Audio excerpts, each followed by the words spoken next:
Il y en a quand même Babébani, soit des affaires, il y a bijoux, parce que tout ça, je l'ai appris hier. Il y a des vidéos qu'on a pu faire avec Janvier, il y a des billets. Vous comprenez?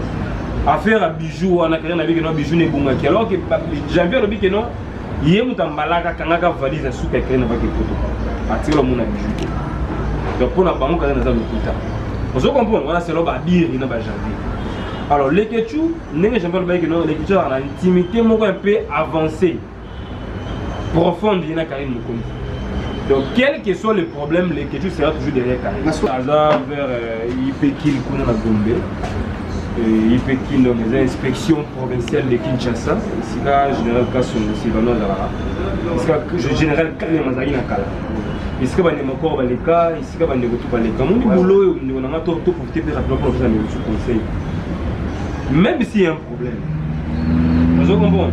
Il faut avoir la maîtrise avant d'agir. Il y a mon continent, Karim. Il y a un autre pays qui mérite mon compte à la grande terre. Or, à la grande terre, il y a un lobby. Il y a toujours qu'on a une minute. Donc, c'est à la néga, mais c'est la pièce à Bambo, il y a tout, Jaël, les Kéchou. On a un sponsor officiel, il y a l'équipe nationale. Congo, réalité, vision, chaîne na biso, et le bakama kambo a vérité. Tous s'abonner biso sur Awa. Avec le maréchal Amos Semi Kito. Chers amis téléspectateurs, je vous demande simplement d'aller plus vite, de vous abonner massivement dans Congo, réalité, vision. Cité Leng. Il y a Kitoko pour s'abonner. Bélé. Congo, réalité, vision. Congo, réalité, vision. Avec le maréchal Amos Semi Kito. Congo, réalité, vision, chaîne na biso, et le bakama kambo a vérité.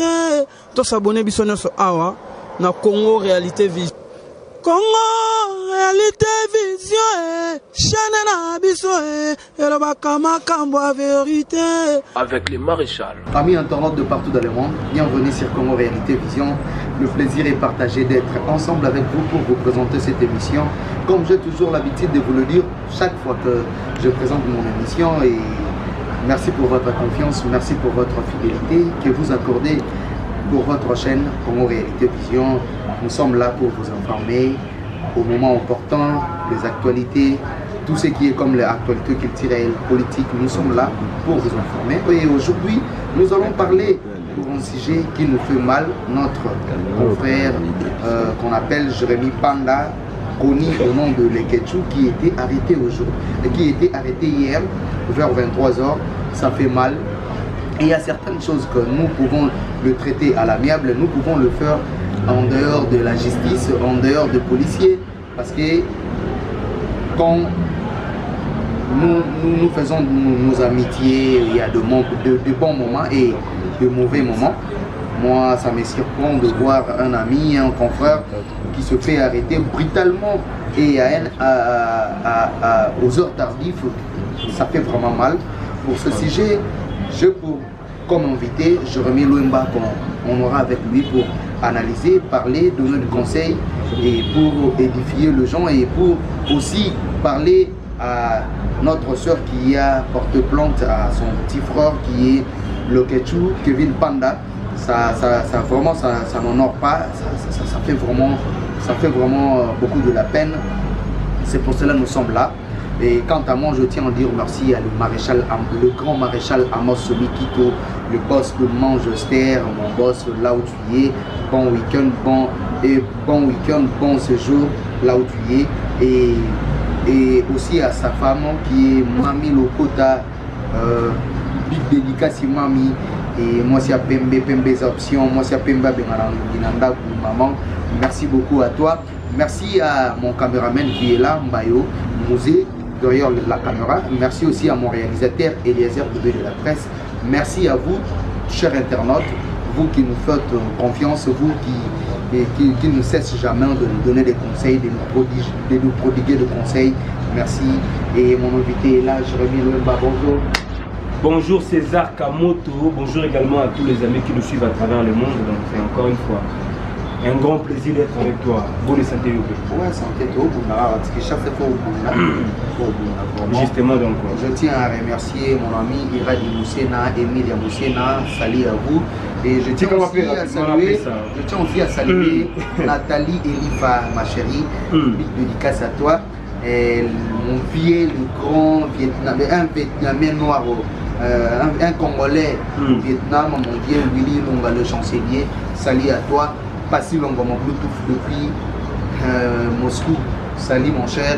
Et alors rapidement également je pense à Pico qui est du Kassolo, le thème américain là-bas également à mon vieux Serge Leco qui est le mannequin d'Orléans, donc le seul et l'unique mannequin d'Orléans. Serge Leco qui séjourne depuis quelques années déjà à Paris. Donc Mbotena maître Sizasuka, ma puissance Yamiki, les Montouzingi, il faut mon Jean-Claude chef coutumier à Paris. Le bateau de Balina Rabisso, mon ami tout mais sans bango biso mon boulot.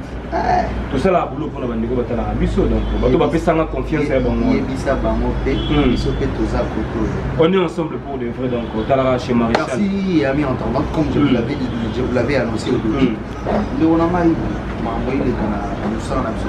na YouTube. Vraiment sincèrement comment on a biso bakangi vers 23h. Mais il faut gagner pour quelle raison? Ça les problèmes. Pour quelle raison? À 23h, mon cher ami. Mais tu n'as vu que selon les lois, je dis c'est selon les lois dépasser 18h, 23h, c'est que ça Camaro spécial, vous avez un crime. Si c'est un cas spécial, notre ami, on a mis tout le monde dans la IP. Si vous avez 23h, c'est que vous avez crime peut-être. Ils ont dossier mauvais flagrance. Vous avez recherché, dans le loco, partout dans la couleur, nous sommes là. Et si vous faites là, et si vous bimanga bakanga, vous avez peut-être Cameroun, ils ont urgent. Ma auto qui est en rendez là, on peut mettre ça une vidéo par rapport à dossier manque à respect, à dépasser la limite. On a un partenaire ou un sous mécène. Alors il faut regarder le bon moment.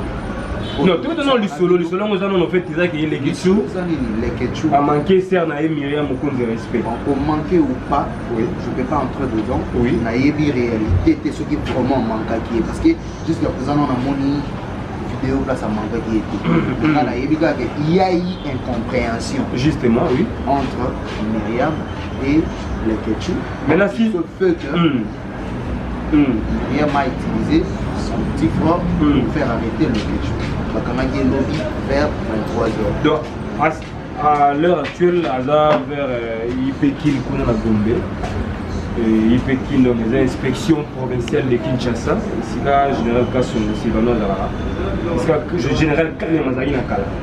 Ici là, il y a encore les cas, ici là, il y a tout les cas. Mon boulot, on a tout profité de rappeler pour faire le sous-conseil.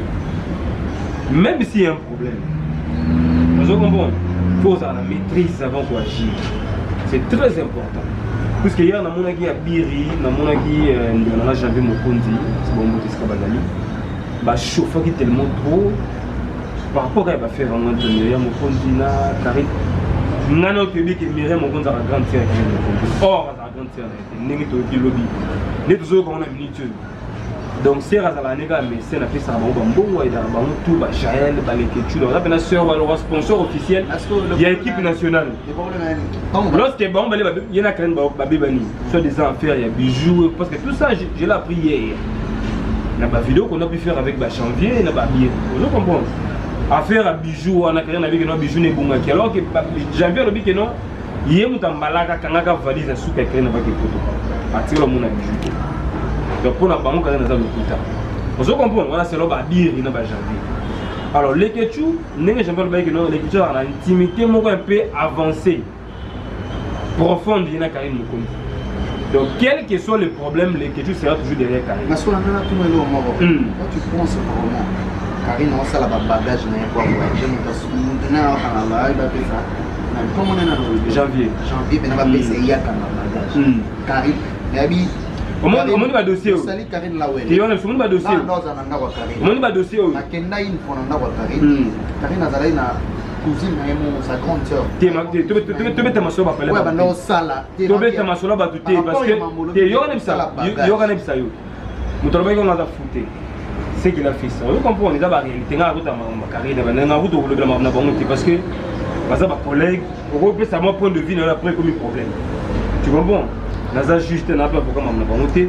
Ce qui nous fait, en fait, il y a une arrestation avec les questions. Mais on va parler, on va fonctionner à misala, bureau na bango en tout cas, je ne préfère pas les dire parce que on le baboué au déraper, ça le problème. Alors, c'est que moi je réglé avec non.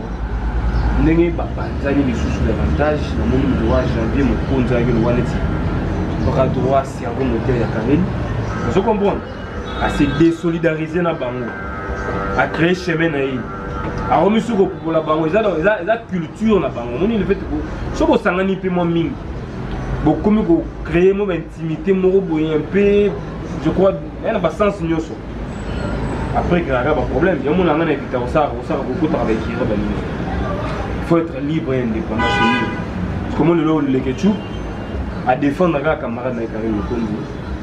C'est Myriam entre guillemets à mon nom. Alors que bien avant on est ensemble. Ce qui est le seul livre pour faire ça moi conseil. Justement, conseil de oui. De deux côtés, aujourd'hui Kaya Myriam, je peux Kaya. D'abord, je ne maîtrise pas trop ça.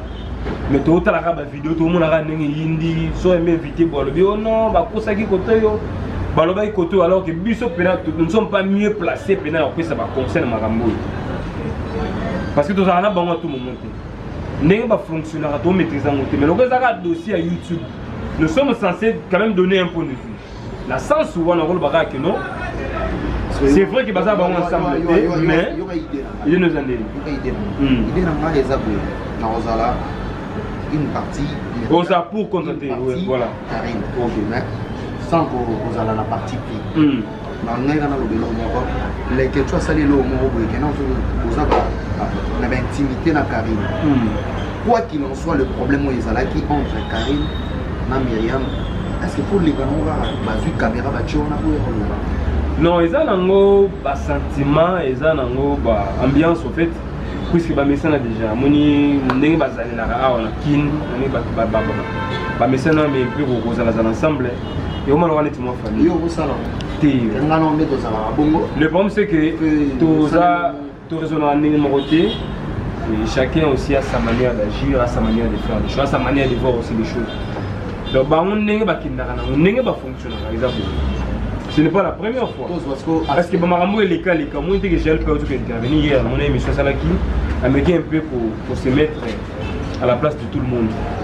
C'est une continuer la polémique, après ce conseil dans les deux côtés, deux tendances, vous comprenez. Et puis à finir de bateau, ça va amplifier le dossier. Tu comprends? Donc conseil c'est simple, c'est que non, quel que soit le problème, pose à la maîtrise. Je comprends. C'est vrai, le bon on les bateaux dans la photo. Mais parfois après 2 mois,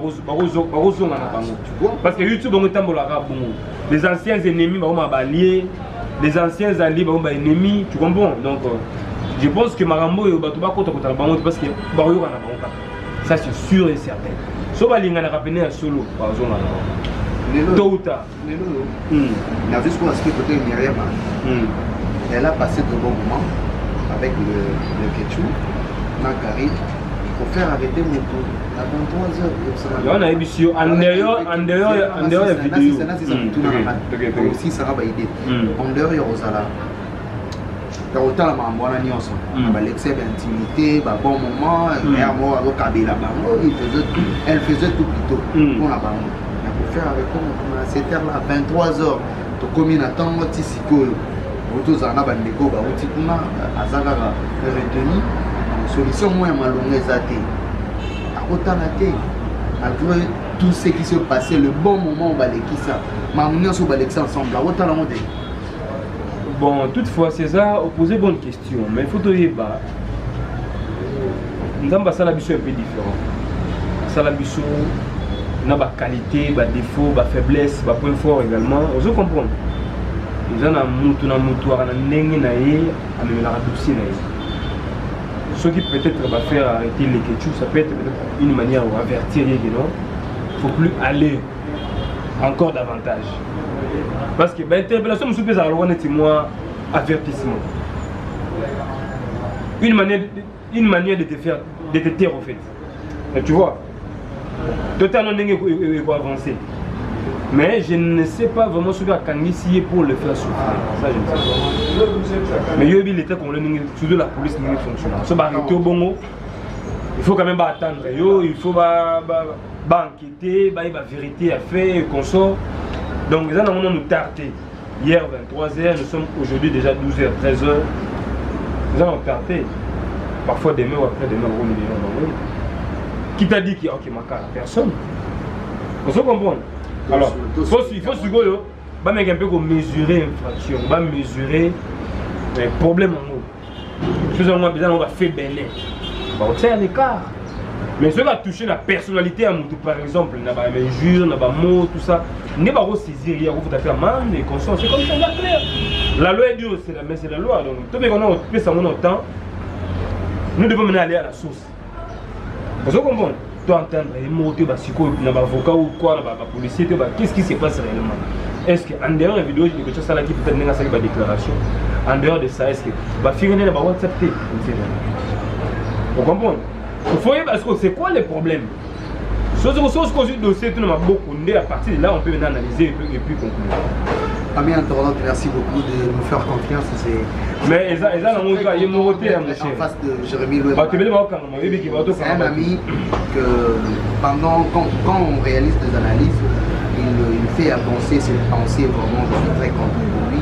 Et quant à moi, je tiens à vous dire merci. Nous sommes arrivés presque à la fin. Jérémy, je ne sais pas si il n'y a pas de souci, il y a quelque chose à rajouter. Non, toutefois, je tiens à encourager les Ketchou. Là, confrère, c'est vrai que ce n'est pas vraiment un ami à moi. Mais c'est un camarade, c'est un collègue, puis ça l'a remonté, on n'a pas de problème.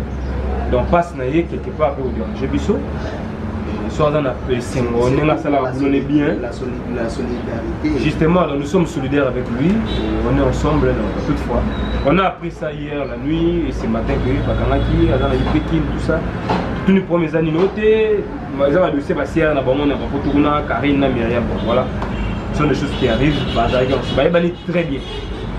Rassure-toi qu'il va oublier ça y est, puis il va y avoir là-bas. Ça délire internet, ça va dépassement langage, tout ça, il faut dans la maîtrise avant quoi agir. Donc je tiens à encourager tout le monde. Bonne chance dans bateau ensemble, ça n'a pas bien. Bablo comme on a vu sur moi tout, non? Combien de chroniqueurs en 2019 au Bakanami? Toi, on a 6e mois, mais combien de Bakanami? Voilà, donc quand on rentre, tout ça va bien. Il y a un problème, ils ont déjà bien, il y a un problème. On a la polémique à rater, mais ça a des émissions la politique, c'est la polémique. Donc on a la polémique à rater en soi, mais ça a des émissions polémique. Venez faire la polémique chez moi, mais on a la côte à la carte polémique à rater. Parce qu'il y a c'est salier. Il y a beaucoup de choses qui se passent dans le monde de la biso, bolingopé à vrai, ça n'a pas et d'autres va salir, d'autres va humilier, d'autres donc voilà, il y a un peu beaucoup de trucs là dans ça, mais les Ketchou à la spécialiste dans la polémique, elle fonctionne. Quand il fait ça, elle vient à contourner un peu. Donc pour se déranger notre côté, nous va libérer. Un grand merci à tous ces gens qui nous ont suivis sur Congo Réalité TV. Congo Réalité Vision TV. Officiellement, Jérémy Louemba fait partie de cette chaîne. Prochainement, vous allez suivre ces émissions. C'est permettre de rapidement, bien vous déjà. Donc, on a moins plus. C'est comme une sélection. Avec les grands maréchals. Avec les grands. Donc, c'est-à-dire qu'ils ont la sélection. Yo bêta, on a bêta, et pas bêta, mais tout ça, c'est une sélection tout simplement. Donc, on a bien moins plus. Si on compte ça en un mois, par exemple, 30 vidéos. On a 10, on a 40 vidéos. Mon équipe, on peut avancer. Donc, vous avez un sens. Pour travailler déjà, mais avec la sélection, de Koutani, l'union fait la force. Un plus, on va savoir faire dans la paix, n'importe quoi. Donc, grand merci à Maréchal Ané pour ce lit. Donc, je pense que Maman nous a rendez-vous. Sans oublier Mamani. ma mamie Jérémy mais nera liboso te simbaka te métro na moni eza te kosimba te mais ayi par rapport ndeti banda otalela makambo par rapport à réalité ntango mpe tomoni mpenginaka te ate esengi nao Jérémy te boulot ezala simer te il faut Jérémy omoni singa mpe nazalaka mpe lisusu chroniqueur ya motu te nakanga susu contrat motu te donc ntango obengi nga na bi te mon chef ona yaya pas de souci donc voilà merci à toi également mon cher. Merci à tous les internautes qui nous ont suivis. Le plaisir est partagé. Pico qui est du Kasongo. Tout est bien qui finit bien. Nous sommes arrivés pratiquement à la fin de notre entretien avec Jérémy Louemba. Quant à moi, je tiens à vous dire merci. Continuez à s'abonner sur votre chaîne, vous ne serez jamais aussi. Et on se retrouve au prochain numéro. Ciao. Congo, réalité, vision, chaîne na biso, elobaka makambo a vérité. To s'abonner biso nyonso awa. Avec le maréchal Amos Semi Kito. Chers amis téléspectateurs, je vous demande simplement d'aller plus vite, de vous abonner massivement dans Congo Réalité Vision. Citeleng. Il y a qui pour s'abonner. Congo Réalité Vision. Congo Réalité Vision. Avec le maréchal Amos Semi Kito. Congo réalité vision chaîne na biso elobaka makambo a vérité to s'abonner biso nyonso awa na Congo réalité vision. Congo réalité vision chaîne na biso elobaka makambo a vérité. Avec le maréchal